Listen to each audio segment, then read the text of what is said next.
Como le pareció de pésimo gusto la alusión, sobre todo en presencia de Odette, que hubiera podido formarse una mala opinión suya, afectó una actitud glacial. Pero cuando supo que una dama que se hallaba a su lado era Madame Cottard, pensó que un marido tan joven no habría intentado aludir en presencia de su mujer a diversiones de esa naturaleza, y dejó de atribuir al aire de connivencia del doctor la significación que temía. El pintor invitó inmediatamente a Swann a visitar con Odette su atelier. A Swann le pareció simpático. Tal vez le trate a ustedes mejor que a mí, dijo Madame Verdurin en tono de fingido enojo, y les enseña el retrato de Cottard. Era ella quien lo había encargado al pintor. Haga un esfuerzo, señor Beach, recordó al pintor, a quien por broma habitual llamaban señor, por expresar la belleza de la mirada, ese no sé qué de sutil y alegre de los ojos. Ya sabe que lo que quiero tener sobre todo es su sonrisa, que lo que le he pedido es el retrato de su sonrisa.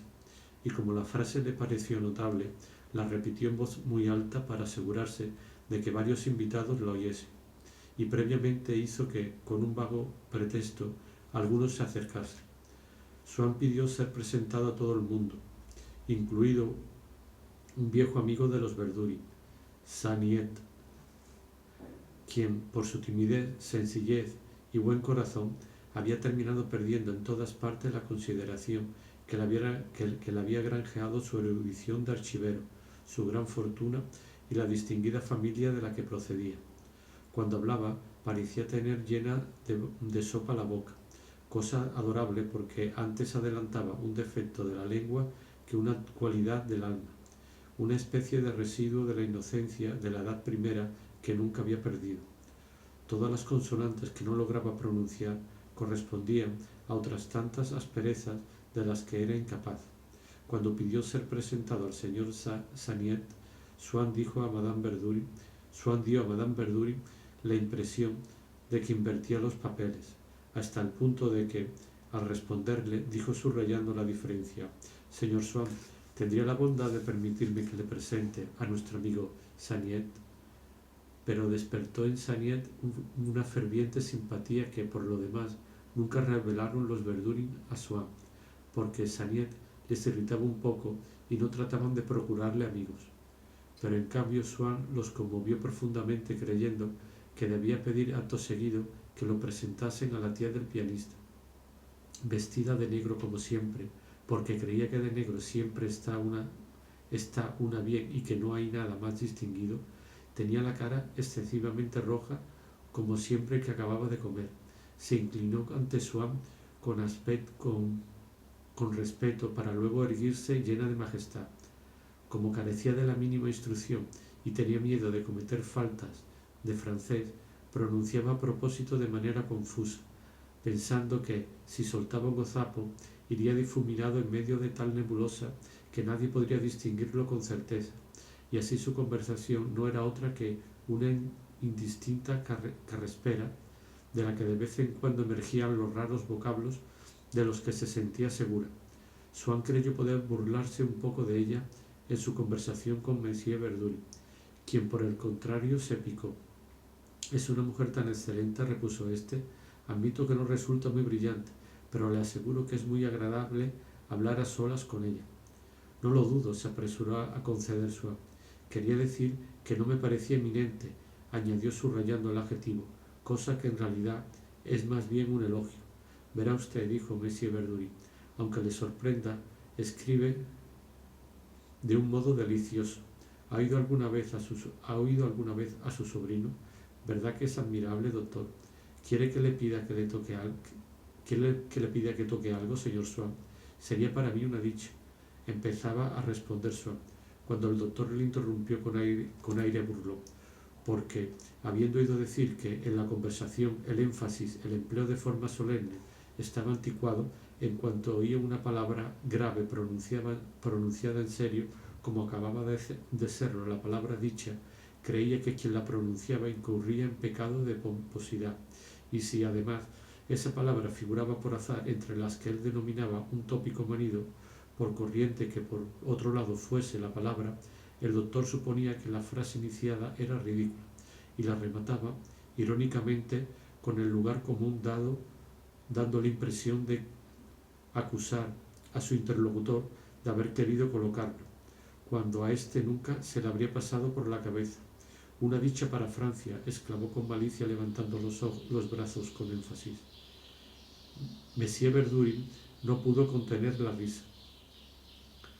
¿De qué están riéndose todos estos señores? No parece que en ese rincón se entreguen a la melancolía, exclamó Madame Verdurin. Pues si piensan que me divierte estar sola como penitencia, añadió en tono despechado, con un mohín infantil. Madame Verdurin estaba sentada en un alto taburete sueco de madera de abeto encerada, que un violinista de ese país le había regalado y que conservaba, a pesar de recordarle la forma de un escabel y darse de patadas con los bellos muebles antiguos que poseía, pero tenía mucho interés en ofrecer a la visita los regalos que los fieles solían hacerle de vez en cuando, para que los donantes tuviesen el placer de reconocerlos cuando acudían. Por eso intentaba convencerlos de que se limitasen a flores y a bombones, que al menos se destruyen. No lo conseguía, y su casa albergaba una colección de calientapiés, cojines, relojes de péndulos, biombos, barómetros y jarrones de porcelana, en una acumulación de réplicas y un revoltijo de obsequios. Desde un elevado sitial participaba con entusiasmo en la conversación de los fieles y se divertía con sus chirigotas, pero desde el accidente que le ocurrió a su mandíbula había renunciado a tomarse la molestia de desternillarse de risa de verdad, y en su lugar se entregaba a una mímica convencional que significaba, sin fatiga ni riesgos para ella, que lloraba de risa. A la menor palabra lanzada por un habitué contra un pelma o contra un antiguo habitué expulsado al campo de los pelmas, y para mayor desesperación de Monsieur Verdurin, que durante mucho tiempo había tenido la pretensión de ser no menos amable que su esposa, pero que como se reía de verdad enseguida se quedaba sin aliento y se veía superado y vencido por esta estratagema de una hilaridad incesante y ficticia. Ella soltaba un gritito, cerraba por completo sus ojos de pájaro que una nube empezaba a velar, y bruscamente, como si solo tuviese el tiempo justo de ocultar un espectáculo indecente o prevenir un ataque mortal, hundiendo el rostro entre las manos que lo cubrían por completo sin permitirle ver nada, parecía esforzarse por aniquilar una risa que, de abandonarse a ella, le hubiese hecho perder el conocimiento, y así, aturdida por la alegría de sus fieles, ebria de amistad, maledicencia y asentimiento, Madame Verdurin encaramaba en su percha como un pájaro cuyo copete hubiesen empapado en vino caliente. Sollozaba de amabilidad. Mientras Monsieur Verdurin, después de haber pedido permiso a su amo para encender la pipa, «Aquí no gastamos cumplidos, estamos entre amigos», rogaba al joven artista que se sentara al piano. «Venga, déjale en paz. No está aquí para que lo atormentemos», exclamó Madame Verdurin. «No quiero que lo atormente». «Pero, ¿cómo quieres que no le moleste una cosa así?», dijo Monsieur Verdurin. «Quizá Monsieur Swann no conozca la sonata en fa sostenido que hemos descubierto. Puede tocarnos el arreglo para piano». «Eso sí que no». «No, mi sonata no», gritó Madame Verdurin. «No tengo ganas de echarme a llorar y pillar yo luego un catarro de cabeza con neuralgias faciales, como la última vez. Gracias por el regalo, pero prefiero no volver a empezar. Vaya una bondad la suya. ¿Cómo se nota que no serán ustedes los que se queden 8 días en cama?» Esta comedia, que se repetía cada vez que el pianista se disponía a tocar, encantaba a los amigos como si hubiera sido nueva, como una prueba de la seductora originalidad de la patrona y de su sensibilidad musical. Los que estaban a su lado hacían señas a los que más lejos fumaban o jugaban a las cartas para que se acercasen porque algo ocurría, diciéndoles, como se hace en el Reichstag, en los momentos cruciales: «Escuchen, escuchen». Y al día siguiente se compadecía a quienes no habían podido acudir, asegurándoles que la comedia aún había sido más divertida que de costumbre. «Bueno, pues entonces que toque solo el andante», dijo Monsieur Verdurin, ¿Cómo que el andante? ¿Estás tú bueno?, exclamó Madame Verdurin. Si es precisamente el andante el que me destroza brazos y piernas. Vaya cosa que tiene el patrón. Es como decir en la novena que solo oiremos el final, o en los maestros la obertura. El doctor, entre tanto, animaba a Madame Verdurin para que dejase tocar al pianista, no porque creyese fingidas las perturbaciones que le producía la música, reconocía en ella ciertos estados neurasténicos, sino por ese hábito común a muchos médicos de mitigar inmediatamente la severidad de sus prescripciones en cuanto está en juego, cosa que les parece mucho más importante, alguna reunión mundana a la que asiste y en la que la persona a la que aconsejan olvidar por una vez su dislexia o su gripe es uno de los elementos esenciales. Esta vez no se pondrá enferma, ya verá, dijo tratando de sugestionarla con la mirada. Y si enferma, la curaremos. ¿De veras?, respondió Madame Verdurin, como si ante la esperanza de semejante favor no le quedase otro remedio que capitular. ¿Acaso también, a fuerza de decir que se enfermaría, había momentos en que no se acordaba de que era una mentira y asumía alma de enferma?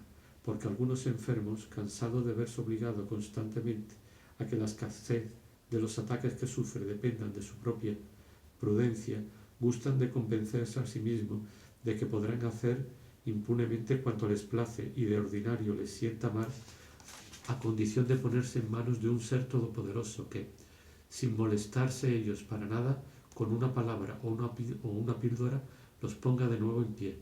Odette había ido a sentarse a un diván tapizado que había junto al piano. Ya sabe que yo tengo mi sitio, le dijo a Madame Verdurin. Esta, viendo a Swann en una silla, le hizo levantarse. Aquí no estará cómodo. Vaya a sentarse al lado de Odette. ¿Verdad, Odette, que le hará un huequecito a Monsieur Swann? Qué bonito bobáis, dijo Swann antes de sentarse, tratando de ser amable. Ah, no sabe cuánto me alegra que sepa apreciar mi diván, respondió Madame Verdurin. Y le advierto que si quiere ver otro tan hermoso, ya puede ir olvidándolo. Nunca han hecho nada parecido. También son un prodigio las sillitas.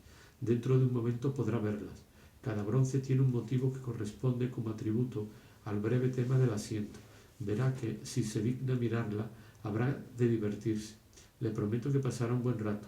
Bastarían los pequeños frisos de los galones. Mire esta pequeña vid sobre el fondo rojo, de el oso y las uvas. Qué dibujo, ¿verdad? ¿Qué le parece? Yo creo que sabían dibujar muy bien. Y qué apetitosa la vid, ¿no cree usted? Mi marido sostiene que no me gusta la fruta porque la como menos que él. Pero no es cierto. Me apetece más que a todos ustedes, pero no necesito metérmelas en la boca porque las disfruto con la vista.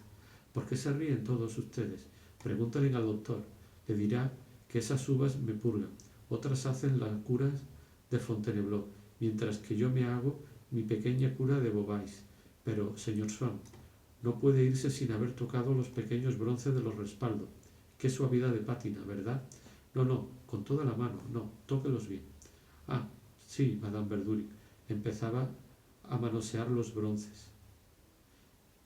Ah, sí, Madame. Empieza a manosear los bronces. Esta noche, adiós a mí.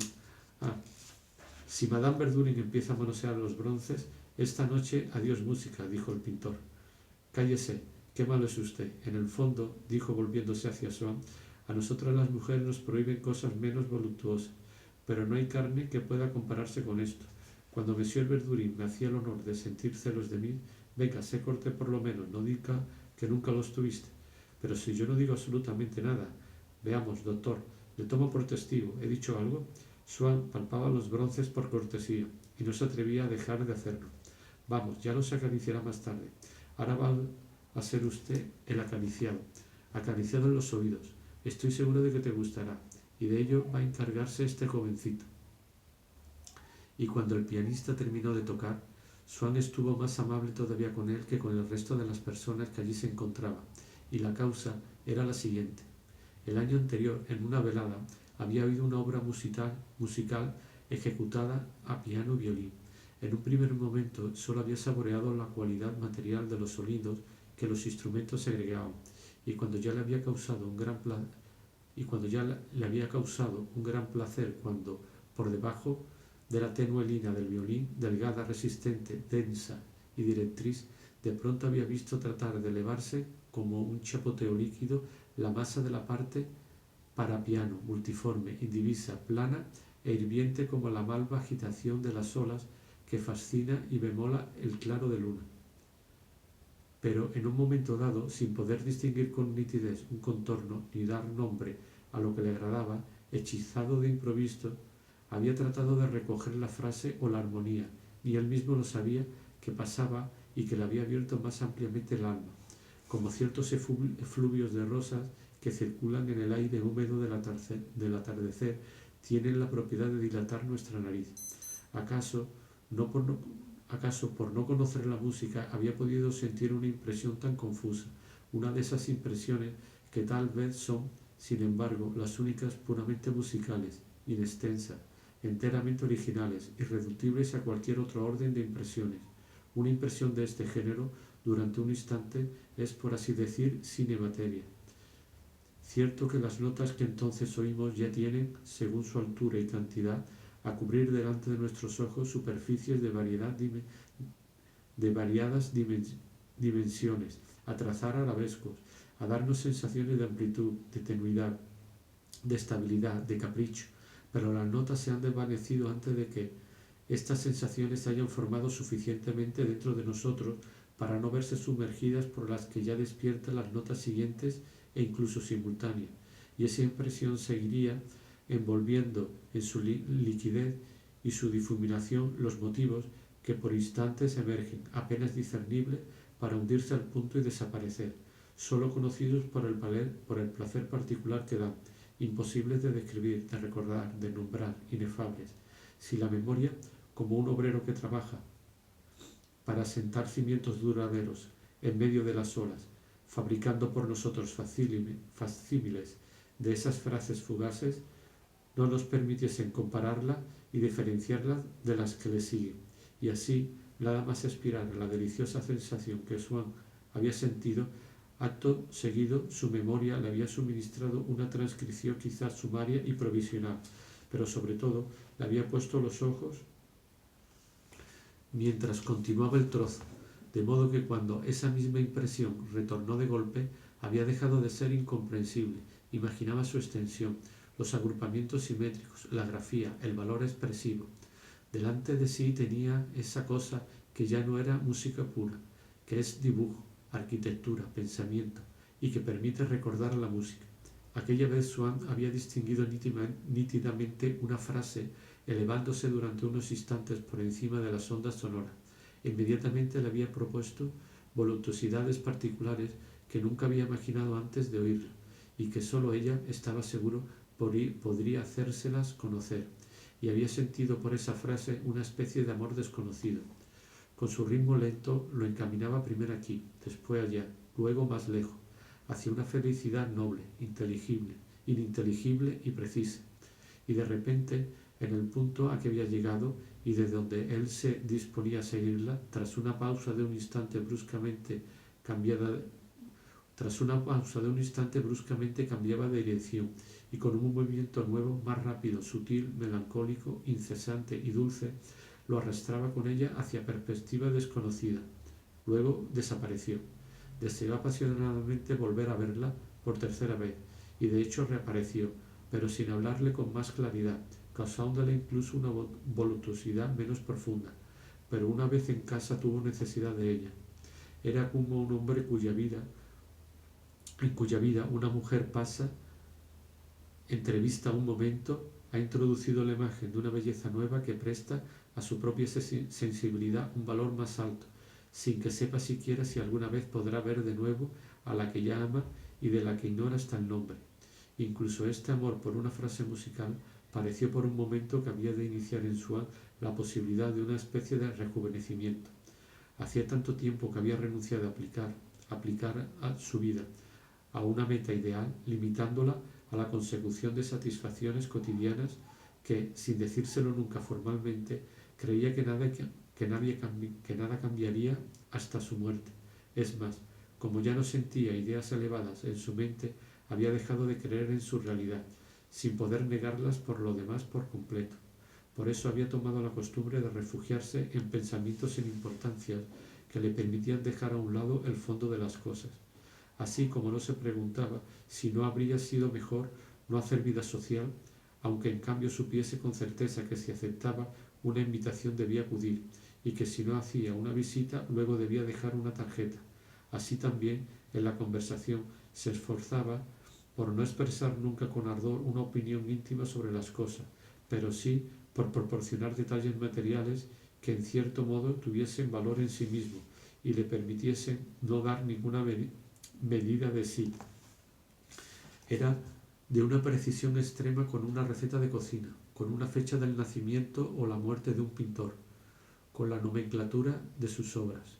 A pesar de todo, en ocasiones se permitía pronunciar un juicio sobre una obra, sobre una manera de entender la vida, pero entonces prestaba a sus palabras una entonación irónica, como si no se adhiriese por entero a lo que decía, y como ciertos valetudinarios a quienes de repente un país al que han llegado, un régimen distinto, o a veces una evolución orgánica y espontánea y misteriosa, parece provocar tal regresión de su enfermedad que empiezan a entrever la posibilidad inesperada de comenzar en su edad tardía una vida completamente distinta, Swann encontraba dentro de sí, en el recuerdo de la frase que había escuchado, en ciertas sonatas que había tenido que le tocaran para ver si volvía a encontrarla, la presencia de una de aquellas realidades invisibles en las que había dejado de creer y a las que, como si la música hubiese ejercido sobre la sequedad moral que sufría una especie de influencia lectiva, sentía nuevamente el deseo y casi la fuerza de consagrar la vida. Pero al no haber llegado a saber de quién era la obra que había oído, no había podido procurársela y había terminado olvidándola. Cierto es que aquella semana se había encontrado con varias personas que asistieron como él a la velada y que les había preguntado, pero unos habían llegado después de la música o se habían marchado antes. Otros, sin embargo, estaban allí mientras sonaba, pero se habían retirado a conversar a otro salón, y otros se habían quedado a escucharla, y otros que se habían quedado a escucharla no se habían enterado más que los primeros. En cuanto a los dueños de la casa, sabía que se trataba de una obra nueva que los artistas contratados habían decidido tocar. Estos habían salido de gira, y Swann no pudo saber más. Tenía muchos amigos músicos, pero aunque recordaba el placer especial e intraducible que le había producido la frase, aunque tuviese ante sus ojos las formas que la frase dibujaba, era sin embargo incapaz de cantársela. Luego dejó de pensar en ella. Hacía unos minutos apenas que el joven pianista había empezado a tocar en casa de Madame Verdurin, cuando de pronto, tras una nota alta, largamente sostenida durante 2 compases, Swann vio acercarse, huyendo por debajo de aquella sonoridad prolongada y tensa como un telón sonoro para ocultar el misterio de su incubación, y reconoció, secreta, rumorosa y dividida, la frase aérea y fragante que amaba. Y era tan peculiar, poseía una fascinación tan singular e insustituible por cualquier otra, que para Swann fue como encontrarse en un salón amigo con una persona a la que hubiese admirado por la calle y a la que no tuviese esperanza de volver a ver. Por fin se alejó, indicadora, diligente, entre las ramificaciones de su perfume, dejando en el rostro de Swann el reflejo de su sonrisa. Pero ahora podía preguntarse el nombre de su desconocida. Le dijeron que era el andante de la sonata para piano y violín de Victor. La había localizado. Podía tenerla en casa cuantas veces quisiera, tratar de aprender su lenguaje y su secreto. Por eso, cuando el pianista hubo terminado, Swann se acercó para expresarle su gratitud con una vivacidad que agradó mucho a Madame Verdurin. «¿Verdad que es encantador?», le dijo a Swann. «Qué bien ha entendido este pequeño miserable su sonata. ¿No imaginaba usted que el piano pudiese llegar a tanto? ¿A que no? En cualquier cosa es cualquier cosa menos piano, palabra. Cada vez que lo escucho creo oír a toda una orquesta. Hasta es más hermoso que la orquesta, más completo». El joven pianista hizo una inclinación y, sonriendo, subrayando las palabras como si la suya fuese una agudeza: «Es usted muy indulgente conmigo», dijo.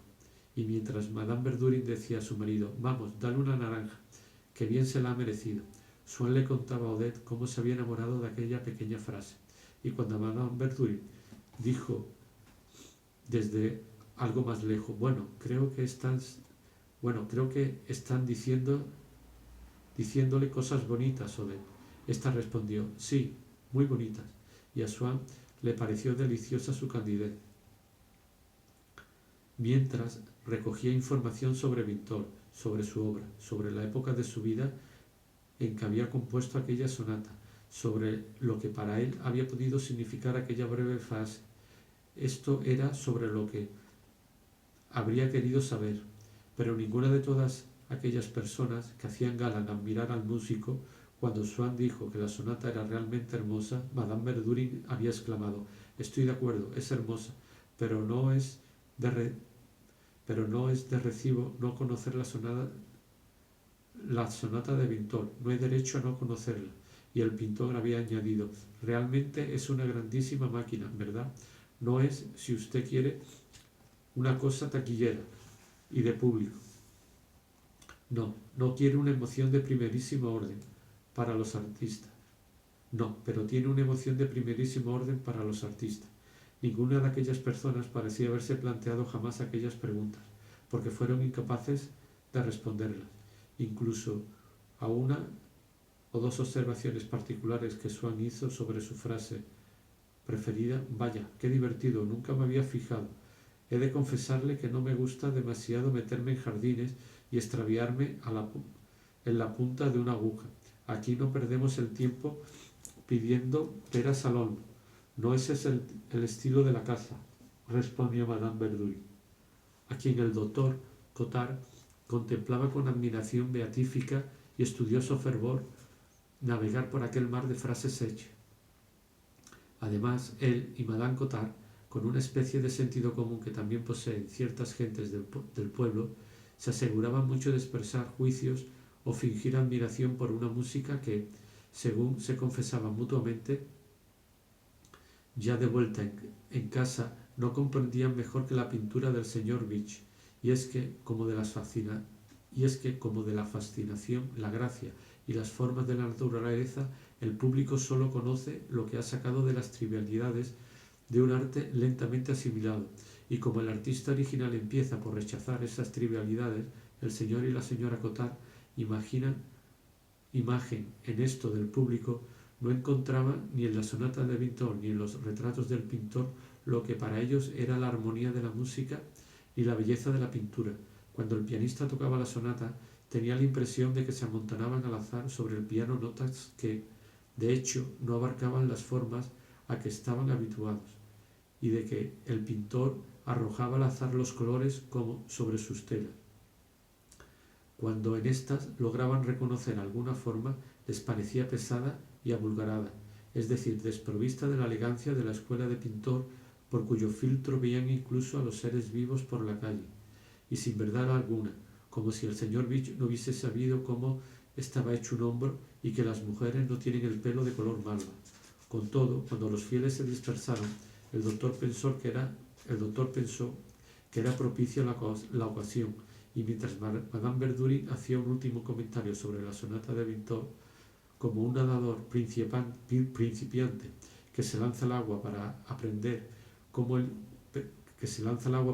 pero elige un momento en que no hay demasiada gente para verle, entonces es lo que se llama un músico di primo cartelo, exclamó con brusca resolución. Swann solo consiguió averiguar que la reciente aparición de la sonata de Vintol había causado gran impresión en una escuela de tendencias muy avanzadas, pero era totalmente desconocida del gran público. «Conozco bien una persona que se llama Vintol», dijo Swann, pensando en el profesor de piano de las hermanas de mi abuela. «Quizás sea él», exclamó Madame Verdurin. No», replicó Swann riendo. «Si usted lo hubiese visto, aunque fuera 2 minutos, no se plantearía la cuestión». «Entonces, plantear la cuestión equivale a resolverla», dijo el doctor. «Pero podría ser un pariente», continuó Swann. «Sería bastante triste, aunque al fin y al cabo un hombre de genio puede ser primo de un viejo imbécil. Si así fuese, confieso que no hay suplicio que no me impusiera para que el viejo imbécil me presentase al autor de la sonata, empezando por el suplicio de frecuentar a menudo al viejo imbécil, que debe ser terrible». El pintor sabía que en ese momento Vintol estaba muy enfermo, y que el doctor Potain temía no poder salvarle. «Pero todavía hay gente que se deja curar por Potain», exclamó Madame Verdurin. «Ah, señora Verdurin», dijo Cottard en tono de discreteo galante. «Olvide usted que está hablando de uno de mis colegas, y hasta debería decir de uno de mis maestros. El pintor había oído decir que Victor estaba amenazado de enajenación mental, y aseguraba que era posible advertirlo en ciertos pasajes de la sonata». A Swann no le pareció absurdo el comentario, pero lo dejó turbado. Que una obra de música pura no contenga ninguna de las relaciones lógicas cuya alteración en el lenguaje denuncia la locura, que pueda reconocerse la locura en una sonata, le parecía algo tan misterioso como la locura en una perra, la locura de un caballo, como la locura de una perra, la locura de un caballo, que sin embargo ocurre. No me fastidie con eso de sus maestros. Usted sabe 10 veces más que él, replicó Madame Verdurin al doctor Cottard, en el tono de una persona que tiene el coraje de opinar por sí misma y hacer frente con valor a quienes no piensan como ella. Usted por lo menos no mata a sus enfermos. Pero señora, si es de la academia, contestó el doctor en tono irónico. Si un enfermo prefiere morir a manos de uno de los príncipes de la ciencia, es mucho más chic poder decir, es Potain el que me cuida. Entonces es más chic, dijo Madame Verdurin. Entonces también hay ahora chic en las enfermedades. No lo sabía. «Qué gracioso es usted», exclamó de pronto hundiendo la cara entre las manos. «Y yo, tonta de mí, que disponía en serio sin darme cuenta de que usted estaba tomándome el pelo».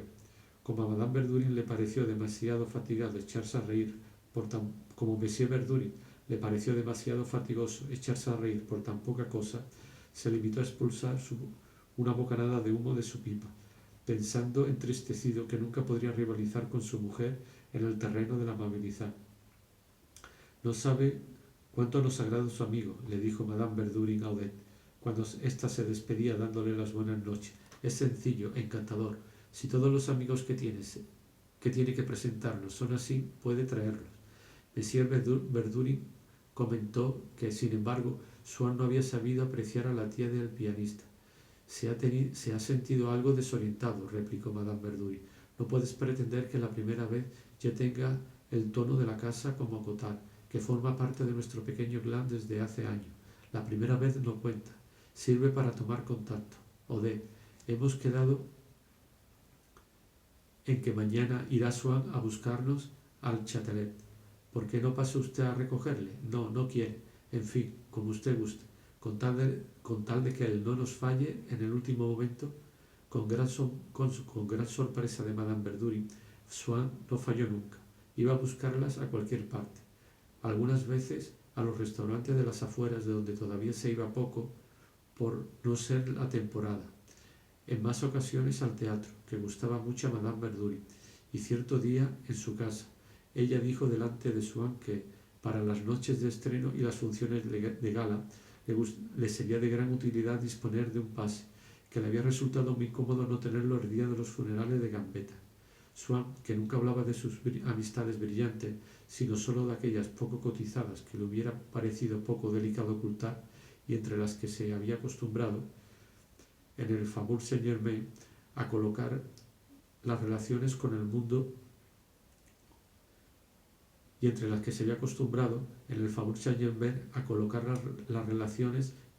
oficial, respondió: «Le prometo que me ocuparé de esto. Lo tendrá a tiempo para la reposición de los Danichev. Precisamente mañana almuerzo con el prefecto de policía del Elíseo». «¿Cómo que del Elíseo?», exclamó el doctor Cottard con voz tonante. «Sí, con el señor Grevy», respondió Swann, algo molesto por el efecto que su frase había producido. Y el pintor le dijo al doctor en broma: «¿Le pasa muy a menudo?». Por regla general, una vez dada la explicación, Cottard decía: «Ah, bien, de acuerdo», y no mostraba más rastros de emoción. Pero esta vez, las últimas palabras de Swann, en lugar de procurarle la habitual calma, llevaron al colmo su asombro por el hecho de que una persona que cenaba con él y que no desempeñaba ni funciones oficiales ni notabilidad de ningún tipo, mantuviese relaciones con el jefe del Estado.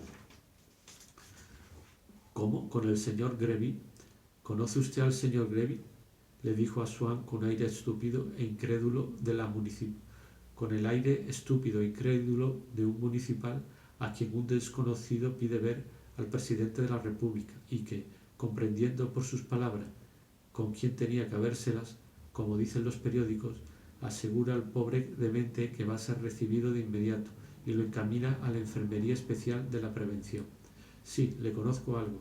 Tenemos amigos comunes. No se atrevió a decir que se trataba del príncipe de Gales.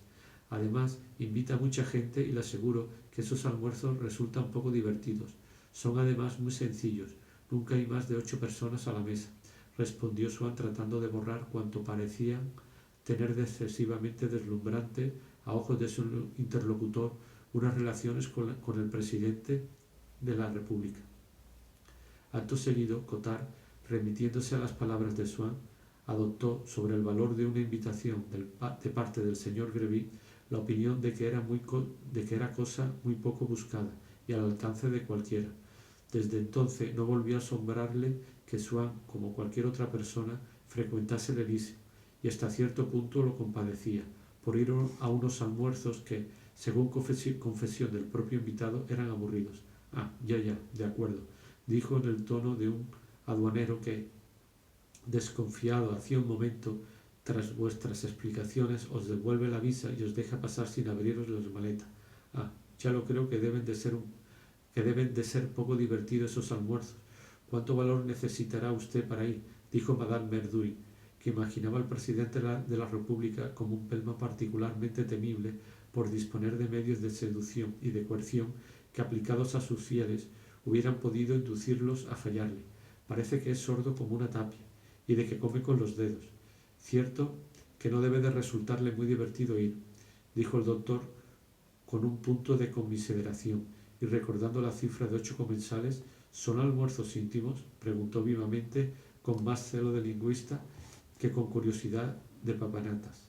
Mas el prestigio que a sus ojos tenía el presidente de la República acabó por triunfar tanto de la humildad de Swann como de la malevolencia de Madame Verdurin, y en todas las cenas Cottard preguntaba lleno de interés: ¿veremos esta noche al señor Swann?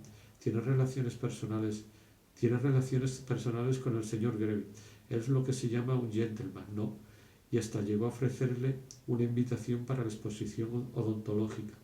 Podrá entrar con las personas que le acompañen, pero no dejan pasar a los perros. Se lo digo, como comprenderá, porque he tenido amigos que no lo sabían y luego se han mordido los puños. En cuanto a Madame Verdurin, no se le escapó el mal efecto que había causado en su esposa el descubrimiento de que Swann tenía amistades poderosas de las que nunca había hablado. Si no le habían organizado algún entretenimiento fuera, era en casa de los Verdurin, donde Swann se reunía con el cogollito, pero solo iba por la noche y casi nunca aceptaba invitaciones a cenar pese a las instancias de Odette. Si lo prefiere, podría cenar a solas con usted, le decía ella. ¿Y Madame Verdurin? Sería muy sencillo. Bastaría decirle que no tenía listo el traje, o que mi cab ha llegado con retraso. Siempre hay un medio de arreglarse. Es usted muy amable.